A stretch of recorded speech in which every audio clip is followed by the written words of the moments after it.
Mẹ của Nuba đến tìm Zainab. Zainab là mẹ của 4 đứa con. Anh trai cô, tức là cậu của các cháu, đã ra mặt bảo vệ em gái và quyết định đuổi mẹ chồng cô đi. Zainab gắng níu giữ bà.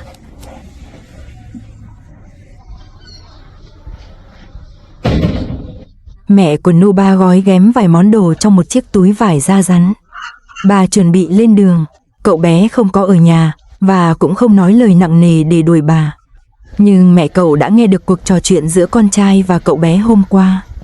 Bà cho rằng con trai đã làm sai đối với cậu bé, nên bà cảm thấy không còn mặt mũi nào để tiếp tục sống ở đây. Giờ bà không còn nơi để về. Bà đã tự định hướng cho bản thân một con đường thoát. Bà định tìm đến con dâu để xin tá túc. Bà đi bộ gần 1 giờ liền. Trên đường đi, bà tìm trường của cháu gái. Thật trùng hợp, trên đường, bà gặp Yanda đang tan học về.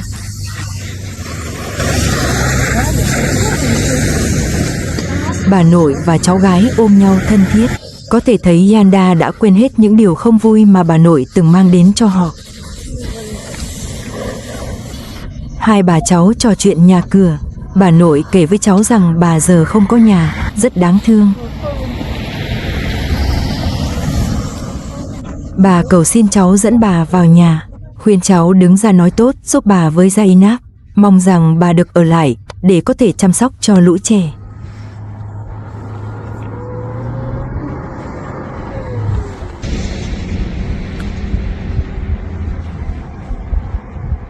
Kết quả đúng là quan hệ huyết thống chẳng thể phủ nhận. Yanda không chút do dự đồng ý đưa bà nội đến gặp mẹ. Trên đường, hai bà cháu vừa đi vừa nói chuyện.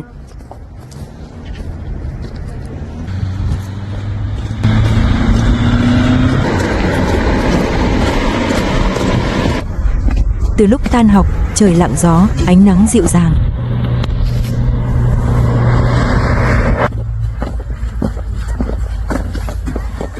Chẳng mấy chốc đã tới nhà. Zainab đang ở trong nhà chăm sóc các con, không phòng bị. Bà nghe con gái nói, mẹ ơi, bà nội đến này. Dù trong lòng không vui, mẹ chồng và con dâu vẫn lịch sự chào nhau.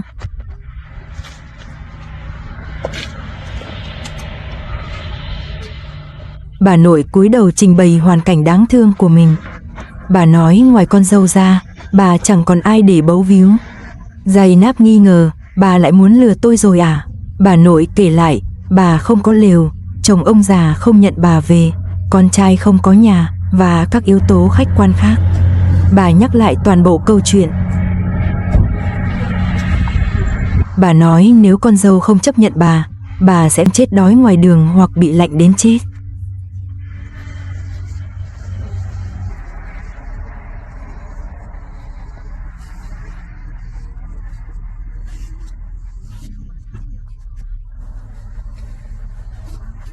Bà cúi xuống hôn người con thứ ba, biểu lộ tình yêu với các cháu.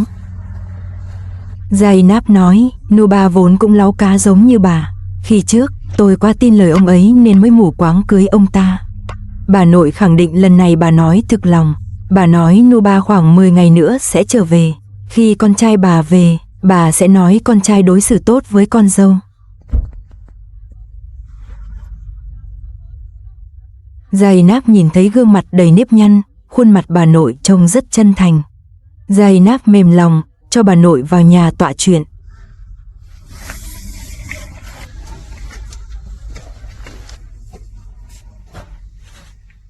Vừa ngồi xuống, bà nội bắt đầu lải nhải.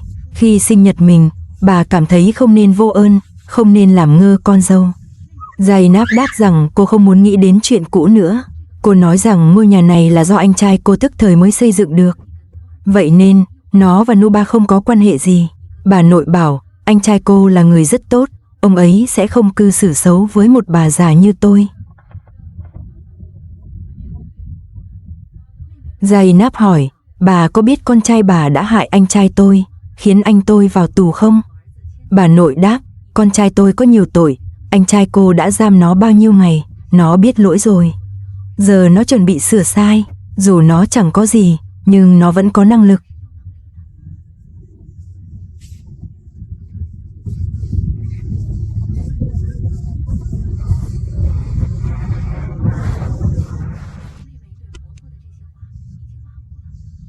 Bà nội tiếp, tôi rất cảm ơn Moham đã cho các cháu và cô một căn nhà tốt, không như tôi bơ vơ không nơi nương tựa, ăn bữa này lo bữa mai.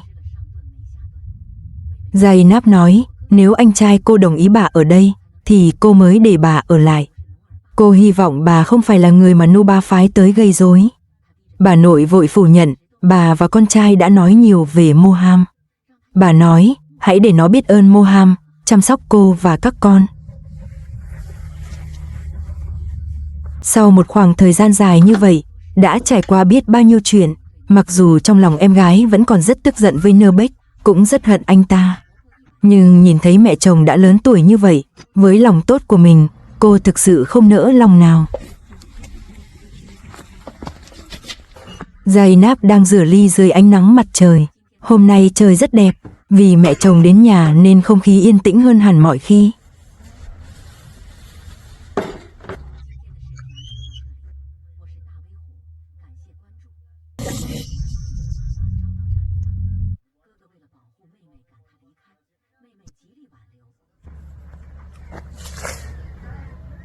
Lúc này, anh trai lái xe đến, em gái nhìn thấy xe của anh. Cô đặt đồ đạc xuống, vội vàng chạy đến bên bức tường để đón anh.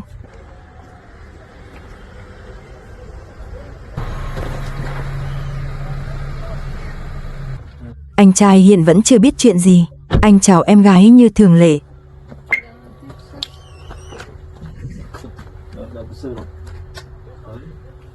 Anh đang định vào nhà để ôm Ali. Em gái nói mẹ của Nurbek đã đến. Anh trai có chút không tin vào tai mình. Anh xác nhận lại một lần, rồi hỏi sao bà ta tìm đến được. Em gái nói với anh là Yanda đã dẫn mẹ chồng đến.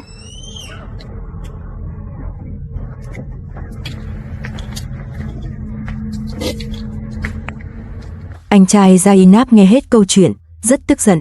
Anh hỏi bà, làm sao bà dám đến với em gái tôi? Bà nội nói, tôi thật sự đường cùng mới đến đây. Anh trai Zainab nói, bà có biết con trai bà đã làm lũ trẻ và em gái tôi chịu tổn thương nhiều đến mức nào không?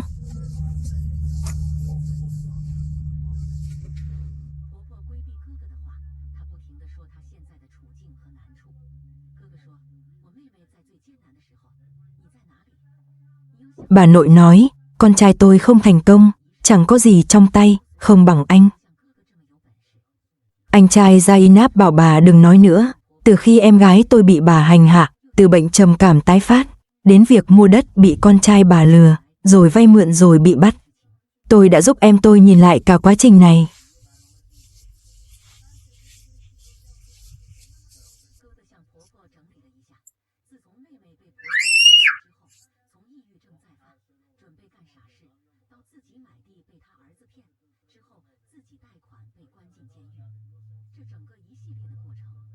Anh trai nói, tôi sẽ trợ giúp em gái ly hôn với Nuba, để cô ấy có cuộc sống tốt hơn.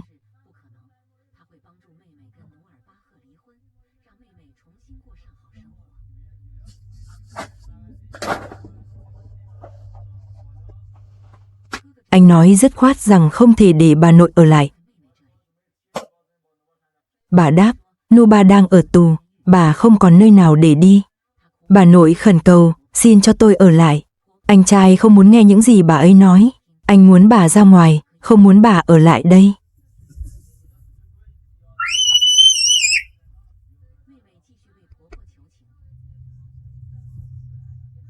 Anh nói, nếu bà ở đây, khi Nuba tìm tới, hai người chưa ly hôn thì sẽ rắc rối. Bà nói, tôi tin con trai tôi sẽ không làm vậy.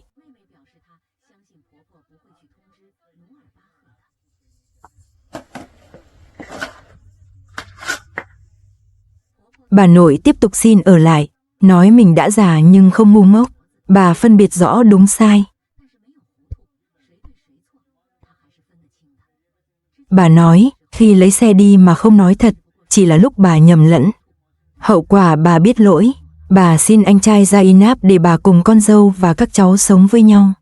Anh trai hỏi Zainab, em đảm bảo bà ở đây không gây rắc rối chứ? Zainab đáp, em không thể đảm bảo, nhưng em không muốn bà nội của các con mình phải ngủ ngoài đường.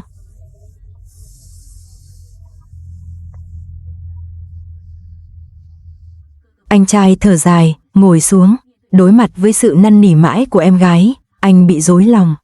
Mục đích duy nhất của anh là mong em được sống hạnh phúc.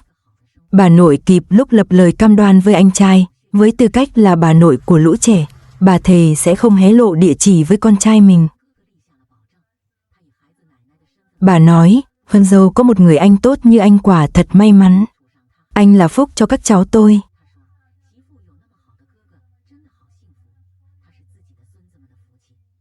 Bà cảm ơn anh trai vì xây căn nhà này cho em gái và các cháu.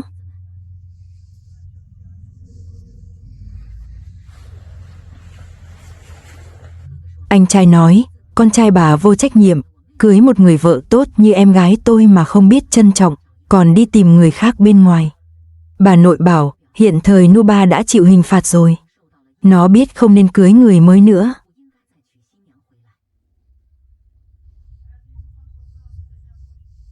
Dù mẹ chồng có nói lời ngọt ngào đến mấy, thì anh trai vẫn nghĩ đến tương lai của em gái. Trong lòng anh vẫn thấy khó chịu một cách khó hiểu, nhưng vì chiều theo ý em gái nên anh trai cũng miễn cưỡng chấp nhận. Anh trai mang trà đến cho từng đứa trẻ. Anh nói, tôi hy vọng những gì bà vừa nói đều là thật lòng. Vì Zainab đã cho bà ở lại, tôi mong rằng bà sẽ giúp đỡ cô ấy nhiều hơn trong cuộc sống. Em gái tôi đã phải chịu quá nhiều khổ cực khi lấy con trai bà. Nếu hai người còn âm mưu gì hại em tôi sẽ đưa cả bà và Nuba trở lại nhà tù. Mẹ chồng cố trấn an anh trai rằng bà đảm bảo sẽ không bao giờ có âm mưu gì với em gái anh nữa. Bà hứa sẽ bảo vệ Zainab và không để cô ấy bị tổn thương thêm lần nào nữa.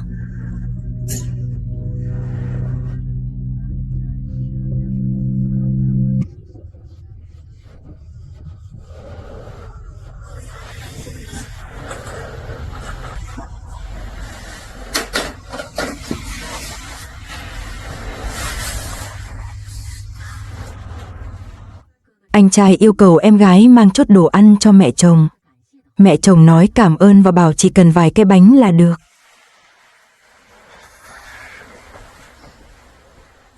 Anh trai đi cùng em gái ra ngoài. Yanda đã nghe toàn bộ cuộc nói chuyện giữa người lớn. Cô bé dặn bà nội, bà đừng bao giờ nói địa chỉ này cho bố biết. Bà nội đáp, bà biết mà, rồi nói với Yanda rằng Nuba cũng yêu các con. Anh trai nghe thấy mẹ chồng nói, Nuba rất yêu bọn trẻ.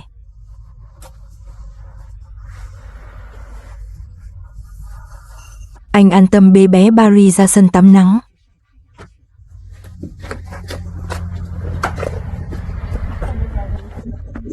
Cửa nhà mở toang, trong nhà không cách âm. Zainab tất nhiên đã nghe rõ toàn bộ những gì mẹ chồng nói với Yanda.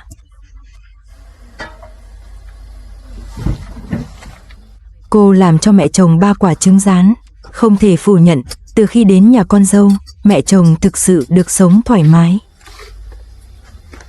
Có thể bà đã quá đói, nên không chờ được mà cầm bánh lên ăn kèm trứng nóng hổi.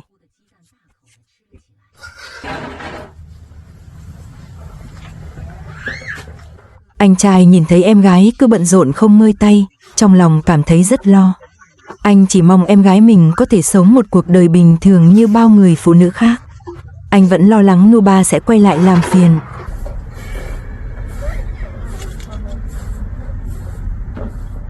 Anh trai nói, anh chuẩn bị quay lại thành phố đi làm. Zainab đề nghị anh ở lại ăn cơm trưa rồi hẵng đi.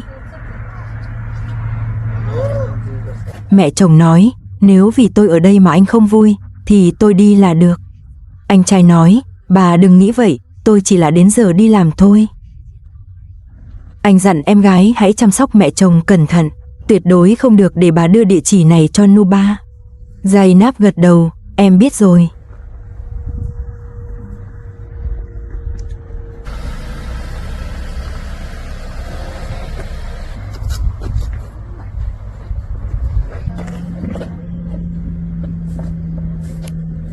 Giờ trong nhà chỉ còn mẹ chồng, con dâu và các cháu.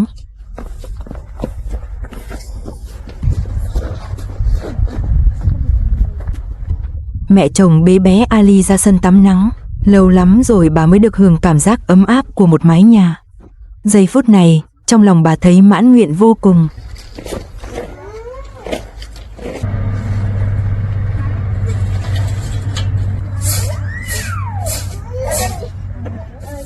Các bé gái vẽ một ngôi nhà ngay trong sân.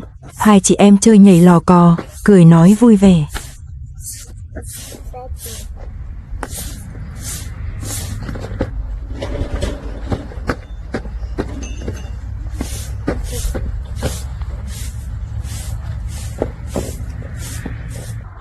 Mẹ chồng trao lại đứa bé cho con dâu.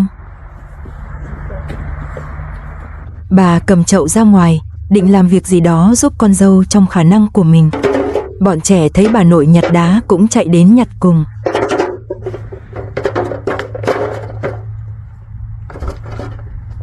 Zainab cũng đặt bé Ali xuống đất và tham gia vào việc dọn đá. Hôm qua, anh trai cô cũng đề nghị sẽ giúp dọn sạch đống đá trong sân. Nhưng cô từ chối, có thể cô sợ anh phải vất vả, không muốn tốn thời gian của anh.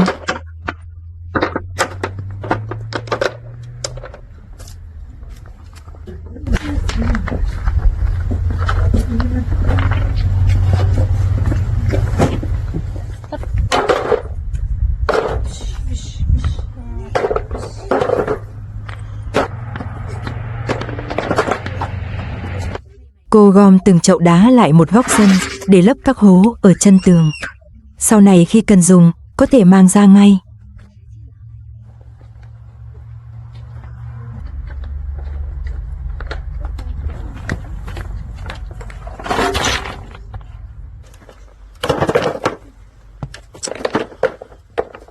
Mẹ chồng cẩn thận nhặt hết đá trong sân.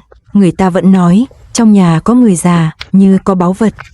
Chỉ cần mẹ chồng toàn tâm toàn ý sống tốt với Zainab, thì với tính cách của cô cũng sẽ hiếu thảo với bà.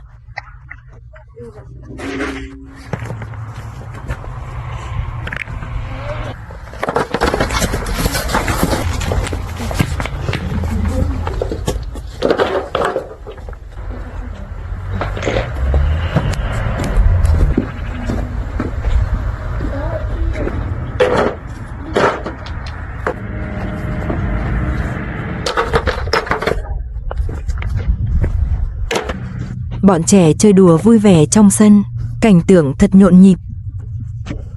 Mẹ chồng giúp việc nhà, cả gia đình lại giống như những ngày xưa cũ. Mẹ chồng và con dâu cùng chăm sóc bọn trẻ, gợi nhớ về thời gian khó khăn khi cả nhà sống ở vùng đất lạnh giá. Rõ ràng, dưới sự giúp đỡ của anh trai, cuộc sống hiện tại của Zainab đã hạnh phúc hơn gấp nhiều lần so với trước.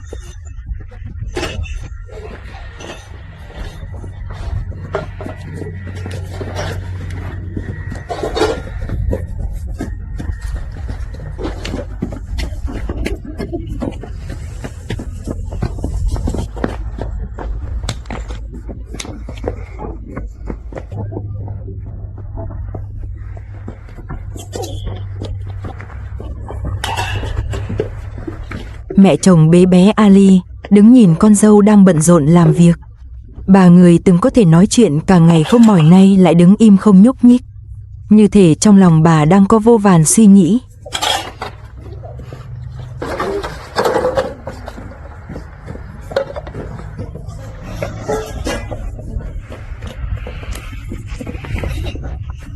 Bọn trẻ tiếp tục chơi đùa vô tư trong sân.